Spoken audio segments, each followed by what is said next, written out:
Eh, yo trabajo en un lugar donde se recolectan cosas de segunda para vender en una tienda de segunda mano.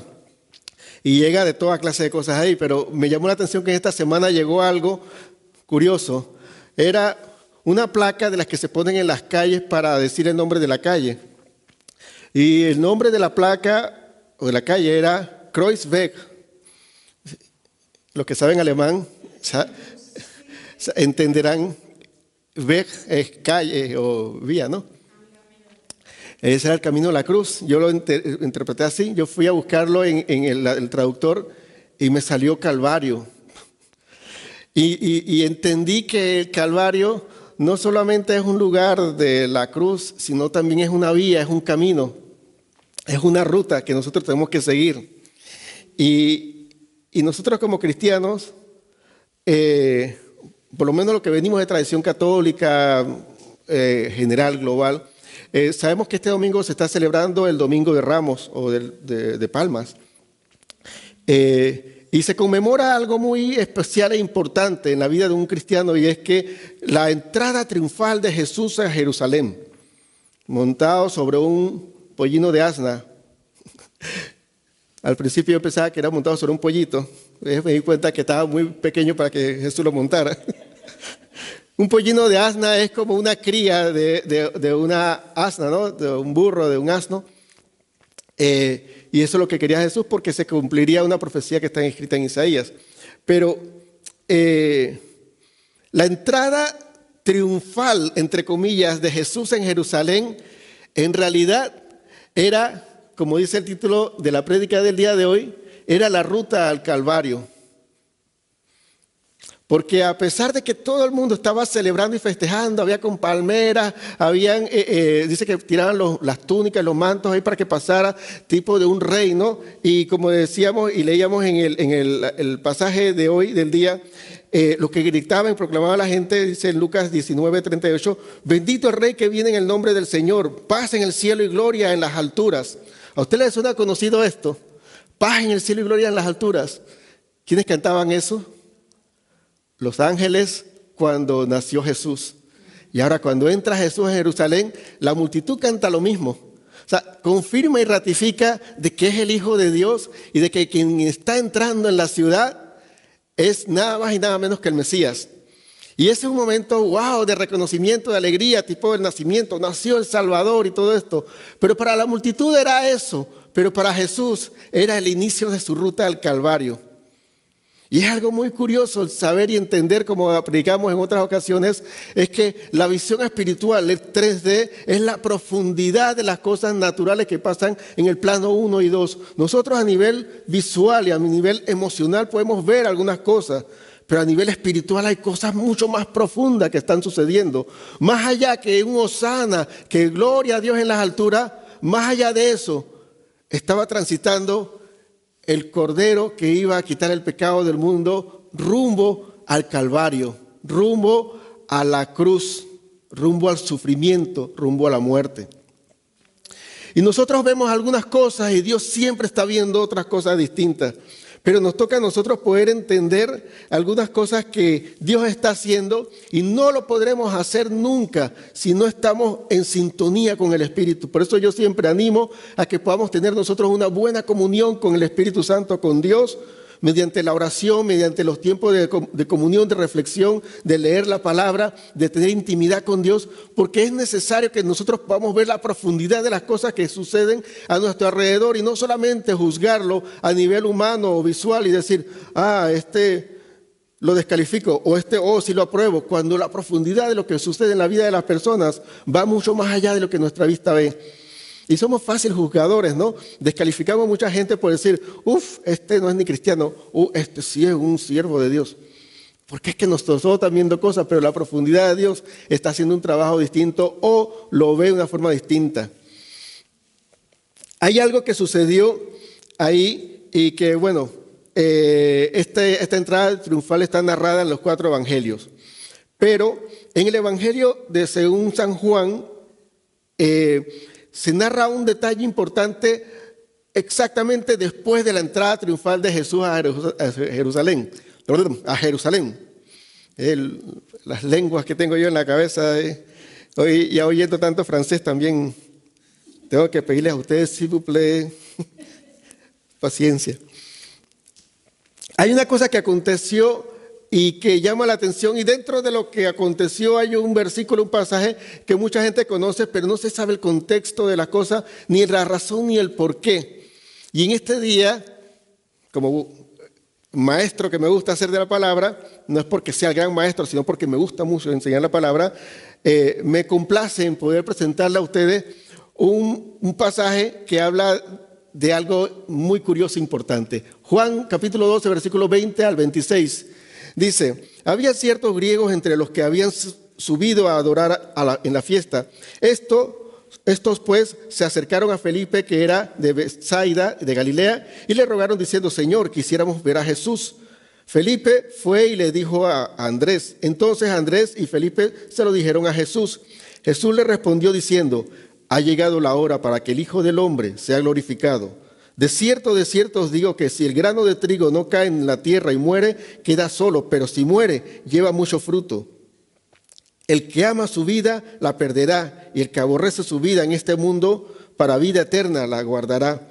Versículo 26, si alguno me sirve, sígame, y donde yo estuviere, allí también estará mi servidor. Si alguno me sirviere, mi Padre le honrará. Esta parte de la palabra del Señor, quizás muchos conocemos que si el grano de trigo no cae en tierra y muere, no queda solo, si muere lleva mucho fruto, algunos lo hemos escuchado, pero el contexto de eso y la razón por la cual Jesús lo dijo es la parte que a mí me interesa que ustedes puedan saber en el día de hoy. ¿A ustedes no les llama la atención de que Jesús llega a Jerusalén? Todo el mundo dice Hosana al rey, todas estas cosas, y llega y le dice, dos discípulos le dicen: los judíos te quieren ver, y que él diga: ya ha llegado la hora en que sea glorificado. ¿Qué tiene que ver con eso? Punto 1, tiene que ver con que Jesús vino a los judíos porque como Mesías, él tenía la promesa de parte del Dios de Israel llegar a los judíos, pero los religiosos judíos no entendieron eso. Los religiosos judíos no entendieron que Jesús era el Mesías.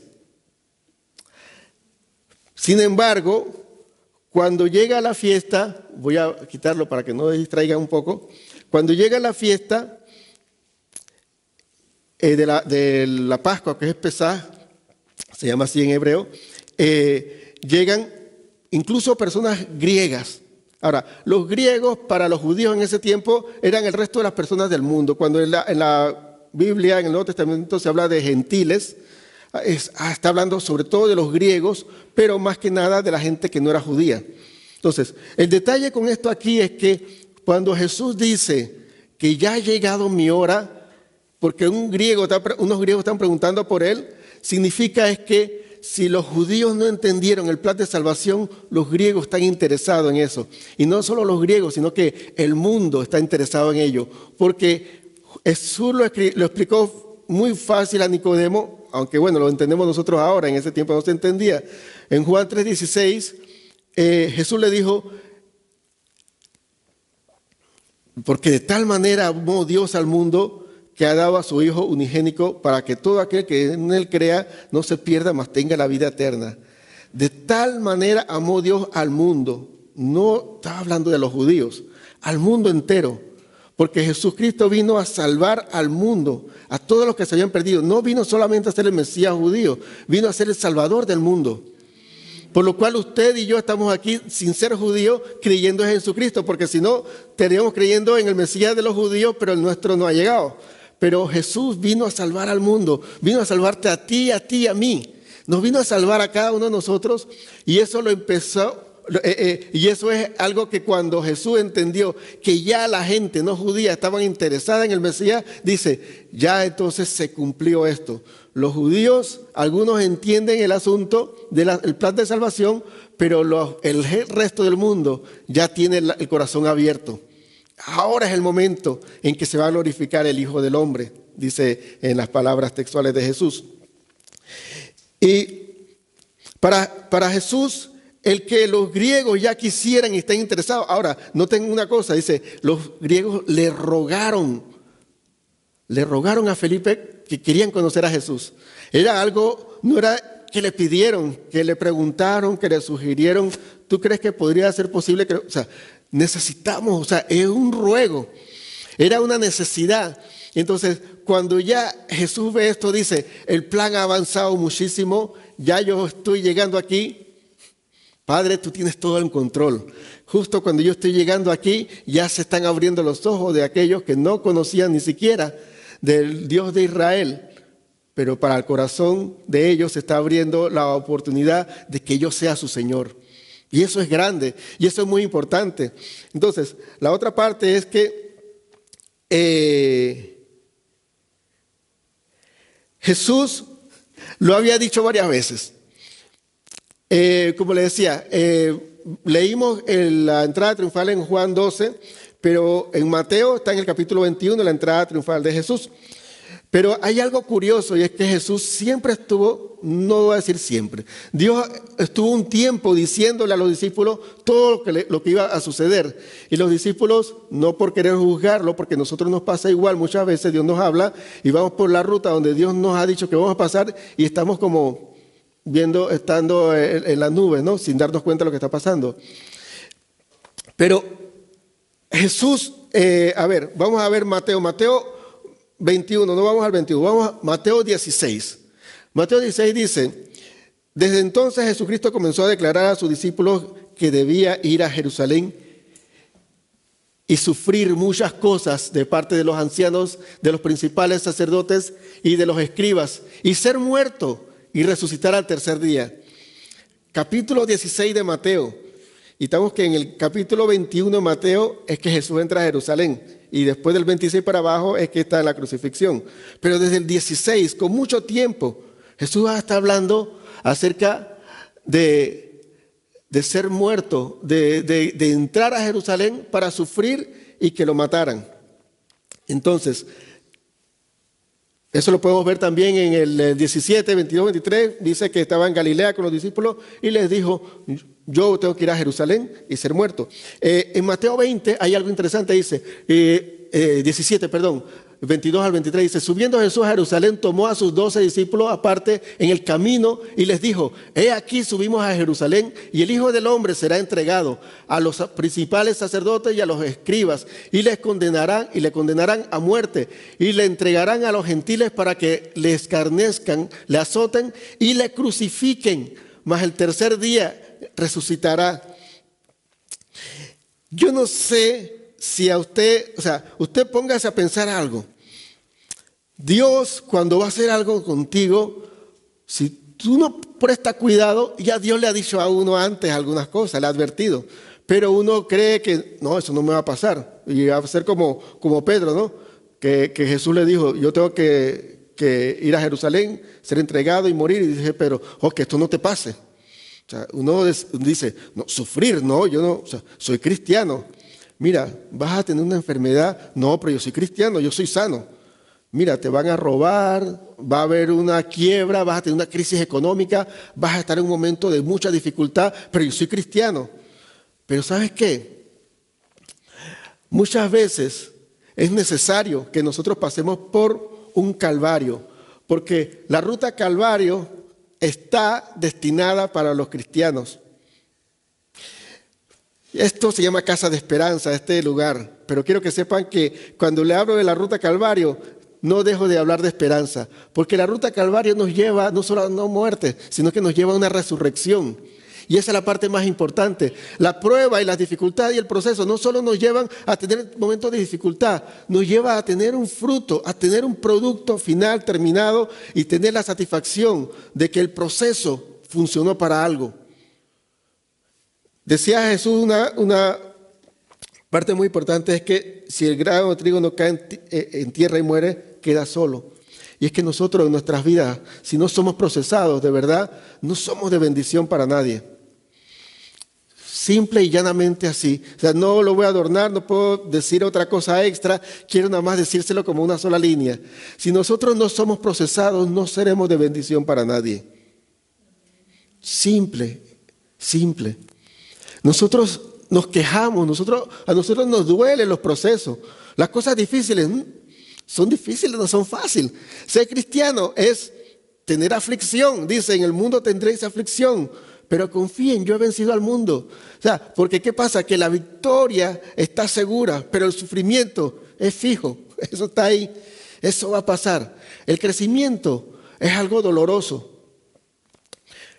La etapa de la adolescencia es muy complicada, es un caos en la mente. Uno está en la lucha entre no dejarlo de niño y querer ser adulto, y está en ese proceso de poder entender y adaptarse a la parte y a la palabra de terror de cualquier adolescente, que es responsabilidad.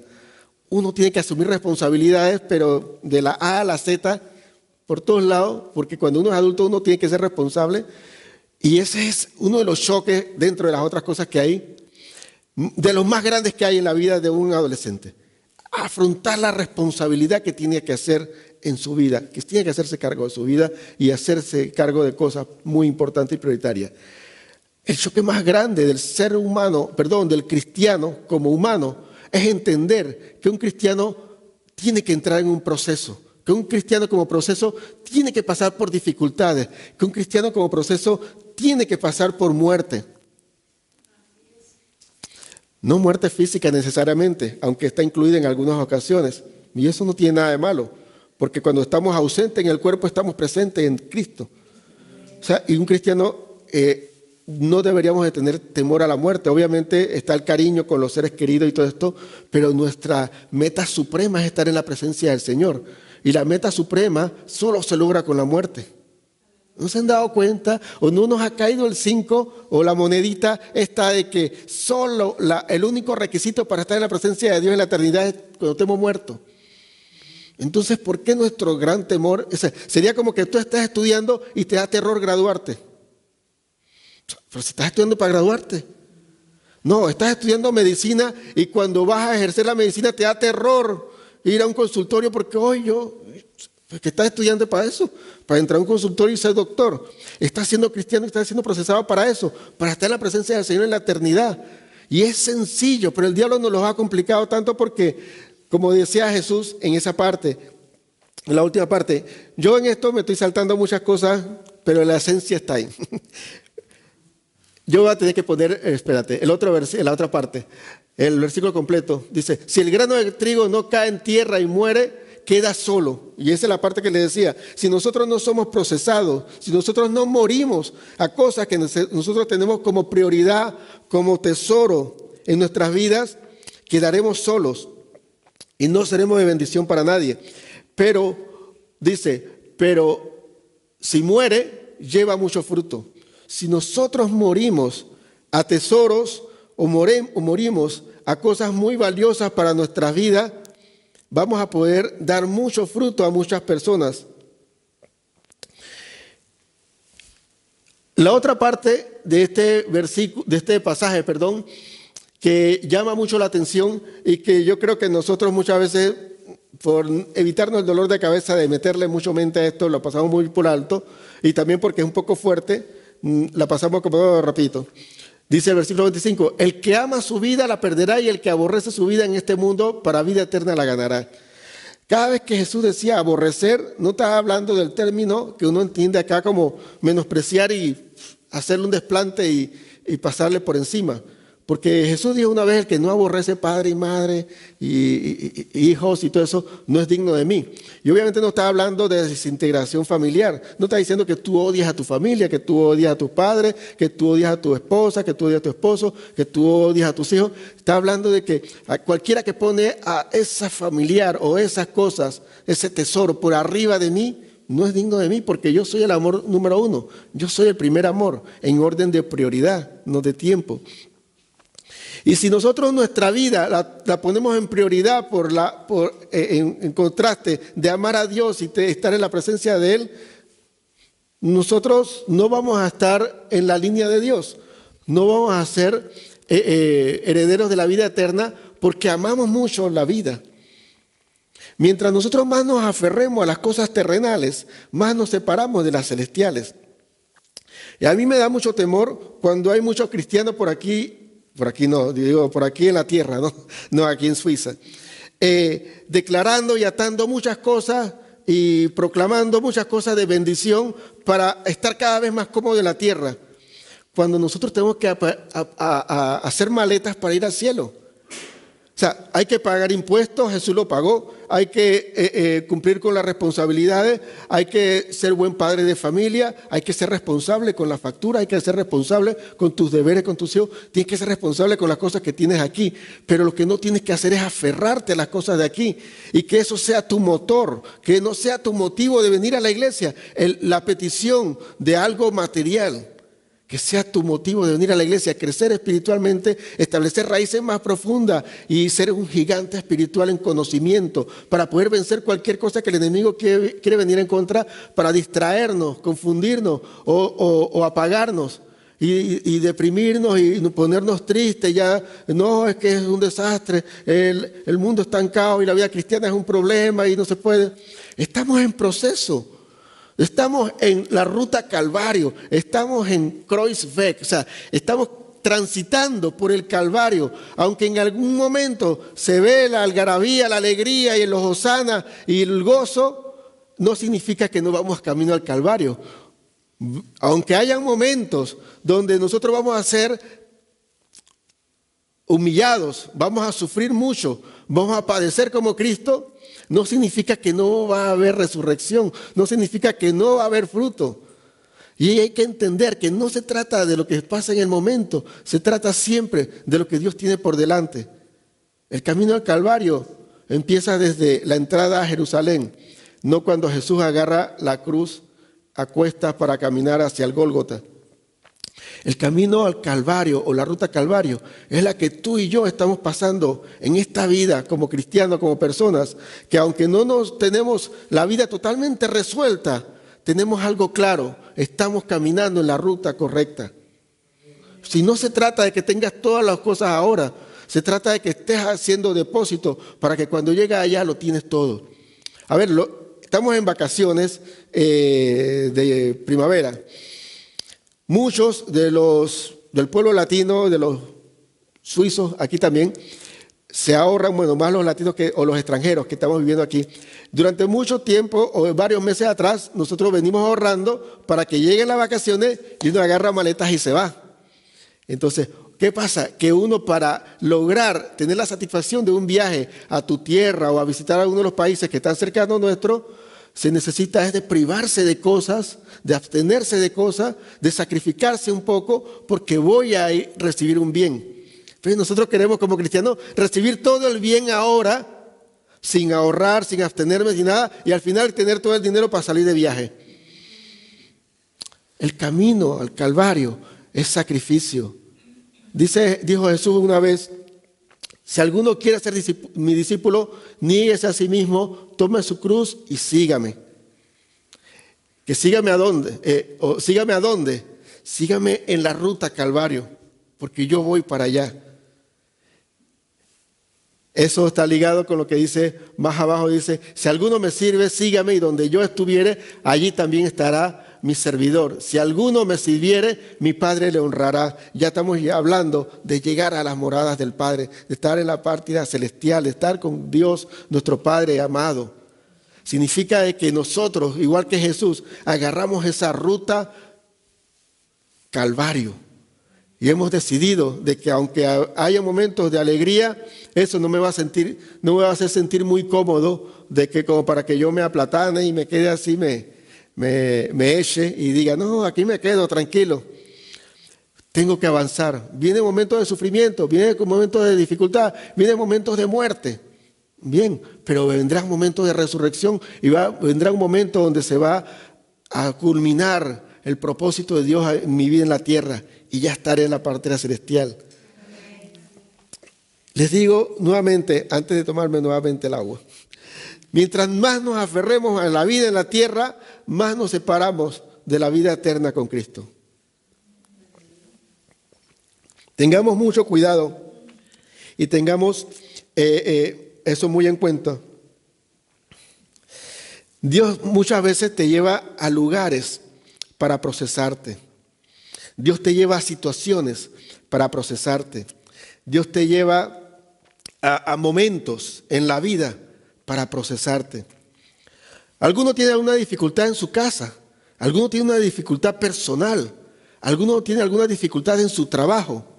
Son momentos donde Dios te está llevando para procesarte. Son momentos que te están llevando Dios por la ruta del Calvario, porque necesitas ser procesado, porque necesitas obligatoriamente pasar por ahí, porque para que haya una resurrección tuvo que haber una muerte, y para que tenga resultado necesitas tener un proceso. Una de las cosas más difíciles que uno enfrenta en la vida es morir a mi voluntad. Porque nosotros constantemente, mira, la principal razón por la cual nos cuesta obedecer es que nuestra voluntad tiene que quebrarse. Porque nuestro orgullo tiene que humillarse. Porque nuestra posición de todo lo sé, de que todo esto tiene que admitir que necesitamos seguir consejo, que seguir un proceso y que necesitamos que hacer caso. Necesitamos que lo que Dios nos dijo lo hagamos. Pero nos cuesta horrores porque es nuestra voluntad contra la voluntad de Dios. A ver, cuando uno es cristiano, una de las frases o de los calificativos que tiene uno como cristiano es que uno está ¿en qué? En los caminos, ¿verdad? Dice por ahí, tú estás en los caminos de Dios. Qué bien, qué bueno. Entonces, ahora la pregunta es, ¿estamos en el camino de quién? ¿El camino tuyo o el camino de Dios? Si estamos en el camino de Dios, se le hace a la manera de Dios. Cuando estés en tu camino o cuando quieras estar en tu camino, se hace a tu manera. Y hay que ver qué tanta influencia tenemos del enemigo cuando lo hacemos a nuestra manera, ¿no? Pero estamos en los caminos de Dios y se hace a la forma de Dios. Y eso, amigos, es bueno. Eso, amigas y amigos, es lo mejor. Eso, hermanas y hermanos, es lo sin igual. O sea, no hay nada como estar haciendo la voluntad de Dios. Eso es estar en lo supremo. Si alguien... en Latinoamérica hay un problema, ¿no? Que cuando uno se dice que es siervo de Dios, la connotación es algo como altiva, como no sé, Dios dice, me va a poner en este hotelito, este hotelucho y en estas cositas tan así, si yo soy un siervo de Dios. O sea, y yo veo que la connotación de siervo está como que tergiversada y se siente como que ser siervo es algo altivo. Ser siervo es el que humilla la cabeza y le sirve al Señor. Y quiero dar un detalle acerca del siervo cuando se hablaba en la palabra en el Antiguo Testamento del siervo y el Nuevo, de que siervo era el que atendía a su Señor y le ponía la mesa y comía y se quedaba acá. Y si el Señor le decía que comiera. Si el Señor le dice que se descanse, podía descansar. Si el Señor decía, porque es siervo, porque tiene que servir, tiene que obedecer, su prioridad es obedecer y es servir, no atenderse a sí mismo. Y un cristiano, siervo de Dios, es aquella persona que su prioridad es el Padre, su prioridad es el Señor, Jesucristo. Lo que Él dice, por donde Él va, es por donde yo voy. Y usted es siervo del Señor, usted va a obedecer y su voluntad la va a doblegar. Hay una cosa muy importante que estaba yo viendo cuando preparaba la enseñanza para el día de hoy, y es que hay dos paralelismos para ir cerrando la enseñanza del día de hoy que quiero compartir con ustedes. Dos cosas que son muy parecidas y son muy iguales. Y es que en Génesis capítulo 22, Dios le dice, no quiero inventarme cosas. Dios le dice a Abraham, tiempo después Dios probó la fe de Abraham. Abraham lo llamó. Sí, respondió él, aquí estoy. Dice el versículo 2, toma a tu hijo, tu único hijo, sí, a Isaac, a quien tanto amas, y vete a la tierra de Moriah. Allí lo sacrificarás como ofrenda quemada sobre uno de los montes, uno que yo te mostraré. A la mañana siguiente, Abraham se levantó temprano, ensilló el burro y llevó con él a dos de sus siervos juntos con su hijo Isaac. Después cortó leña para el fuego de la ofrenda y salió hacia el lugar que Dios le había indicado. Al tercer día de viaje, Abraham levantó la vista y vio el lugar a la distancia. Quédense aquí con el burro, dijo Abraham a los siervos: el muchacho y yo seguiremos un poco más adelante, allí adoraremos y volveremos enseguida. Entonces Abraham se puso la leña para ofrenda sobre los hombros de Isaac, mientras que él llevó el fuego y el cuchillo. Mientras caminaban juntos, Isaac se dio vuelta y le dijo a Abraham: Padre. Sí, hijo mío, contestó Abraham, tenemos el fuego y la leña. Dijo el muchacho: pero ¿dónde está el cordero para la ofrenda quemada? Versículo 8. Dios proveerá un cordero para la ofrenda quemada, hijo mío. Yo voy a dejarlo ahí. El paralelismo con lo que es la entrada triunfal es que los dos andaban en burro. Uno. Segundo, los dos iban para un sacrificio. Tercero, los dos, tanto Jesús como Abraham, vieron que la provisión del cordero para el sacrificio la daba Dios. Esto es bastante profundo, quiero decirlo con más calma, que tenemos que poner a una tercera persona aquí, y es usted o yo, Abraham, Jesús y nosotros. Nosotros vamos en un camino donde Dios ya nos ha hablado a nosotros. Dios nos ha hablado a nosotros a cosas que tenemos que morir. En el caso de Isaac, de Abraham, tenía que entregar a muerte a Isaac. En el caso de Jesús, tenía que entregarse él mismo en muerte. Y en el caso nuestro, tenemos cosas que tenemos que morir a ellas.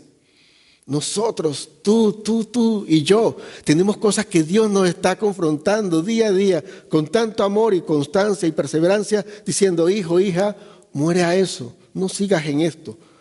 Cambia esa actitud, muere a esa actitud, cambia esa forma de ser, cambia ese pensamiento, cambia esto, muere a ello. Tenemos que entender que la provisión de Dios por parte del Cordero, Dios la dio.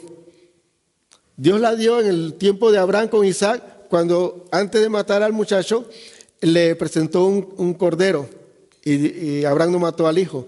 Dios dio la provisión en Jesús, a Jesús mismo. Él lo hizo cordero perfecto para el sacrificio. Y Dios dará la provisión, Dios ya dio la provisión para nosotros, es que en Jesús nosotros tenemos la victoria.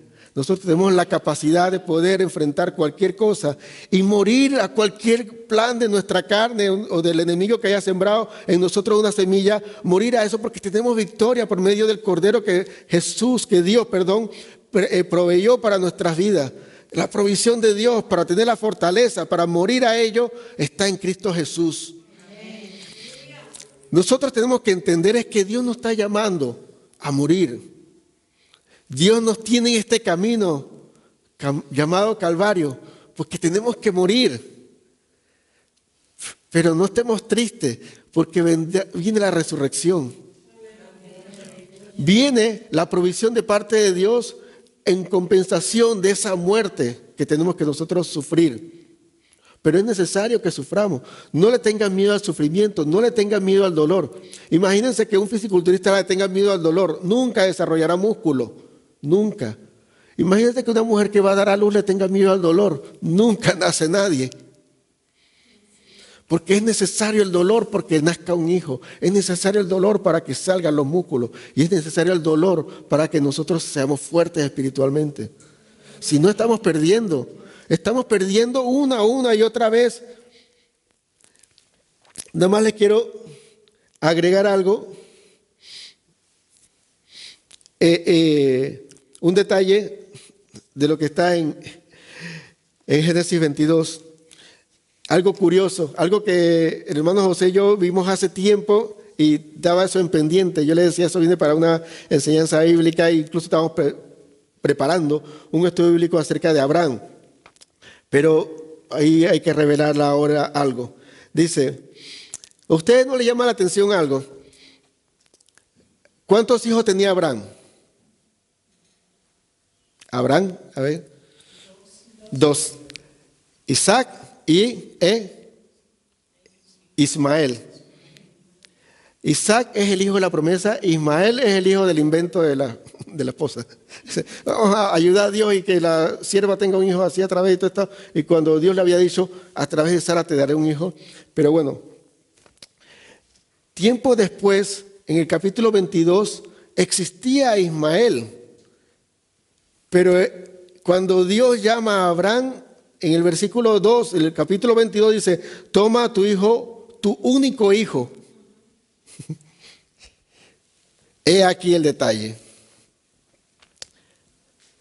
Cuando Dios te da una promesa, Dios cuenta con esa promesa por encima de tus errores.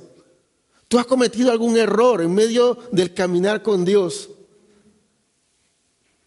Dios toma en cuenta la promesa. Una vez que tú estás siendo un ejemplo de fe delante del Señor, creyéndole y estando firme en Él, quiero que sepan algo, y no es para suavizar la justicia de Dios, ni el pecado, ni nada, pero cuando tú das pasos de fe, Dios no ve tus errores, sino que ve tu obediencia.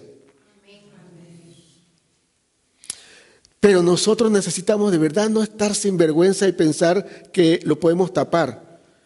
Nos toca a nosotros hacer pasos de fe. ¿Y qué es? Morir a las cosas que tenemos que morir, y Dios tomará en cuenta solamente nuestra vida en fe y no los errores y los pecados.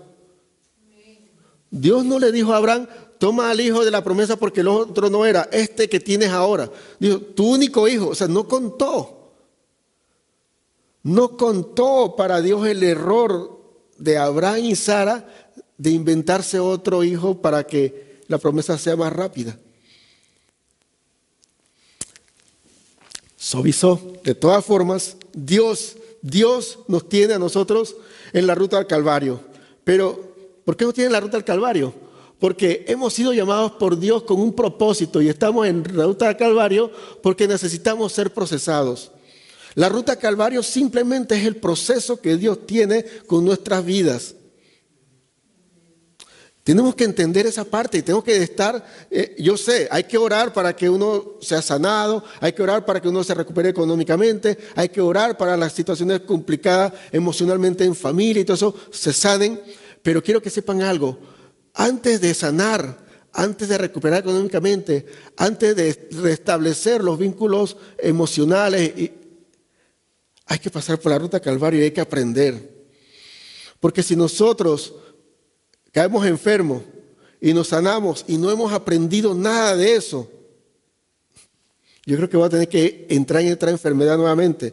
Porque lo importante no es la sanidad, lo importante no es la recuperación económica, lo importante no es el restablecimiento de la familia. Lo importante en realidad es el proceso que Dios tiene con tu vida y con mi vida. Dios está trabajando intensamente. Nosotros a veces somos el principal obstáculo para que Dios trabaje efectivamente en nosotros, porque nosotros repetimos, estamos como en la escuela, 2 más 2, ¿cuánto es? 3, fracaso. 2 más 2, ¿cuánto es? 7, hasta que digamos que 2 más 2 es 4 y entendamos que 2 más 2 es 4, avanzamos al siguiente grado. Pero hasta que nosotros entendamos el motivo y la razón del proceso de Dios, que va a cumplir el propósito de Él en nuestras vidas, nosotros pasamos a los siguientes niveles, los siguientes pasos. Mientras tanto no. Mientras tanto seguiremos acumulando chichones aquí en la frente, dándonos contra la pared, equivocándonos de la puerta. Es importante que nosotros entendamos que estamos en la ruta Calvario. Que bien, Domingo de Ramos, entrada triunfal de Jesús, Hosana en las alturas, paz en la tierra y gloria en las alturas. O sea, estamos en la alegría de este momento, pero en el corazón de Jesús estaba, yo voy ruta Calvario. Estamos en un momento de alabanza, estamos unidos, estamos viendo que la iglesia está permanente aquí, hay oración los lunes, hay las células, está los cultos, ¿no? Pero estamos en la ruta Calvario. Estamos en la ruta Calvario. Porque nosotros estamos escogiendo y hemos decidido cosas superiores. Nosotros no nos conformamos con menos, con migajas de la tierra, del mundo actual. Vivimos, sí, y queremos vivir bien, ponerse una buena chaqueta, un buen vestido, buena ropa, comprarse, o sea, eso no está mal. Pero ¿a dónde está aferrado nuestro corazón? ¿A crecer espiritualmente o a nada más ser satisfechos? Todos tenemos necesidades, Dios la conoce. Pero la necesidad más grande que tenemos, aunque no la hemos reconocido, es de crecer espiritualmente, de avanzar en nuestra vida cristiana y de ser verdaderos cristianos, gente que tiene comunión con Dios, gente que tiene un pacto con Dios que dice, hasta la muerte yo le sigo, porque sabes que si Él resucitó, como dice la palabra, es el primogénito de los que han de resucitar, yo resucitaré también, porque me voy con Cristo hasta la muerte. Es el pensamiento que habían de los apóstoles del Nuevo Testamento, de la iglesia primitiva. Lamentablemente no es el pensamiento de muchos evangélicos hoy día. Pero tenemos que ir a esa, tenemos que ir a las que Dios me pida. Dios, ¿qué me pide? Dios, ¿qué quiere? ¿Qué tengo que hacer ahora? Estoy en tal situación ahora, ¿qué tengo que hacer ahora, Dios? No olvidemos, estamos en Ruta Calvario y esta Ruta Calvario nos lleva a la cruz, porque al final de cuentas el cristianismo tiene como símbolo la cruz. Y la cruz, ya viene para las otras prédicas, no es solamente el lugar de muerte, sino que es el lugar de victoria espiritual. Vamos a orar porque esta palabra es muy fuerte. La palabra es para digerirla, pero con mucha calma. No se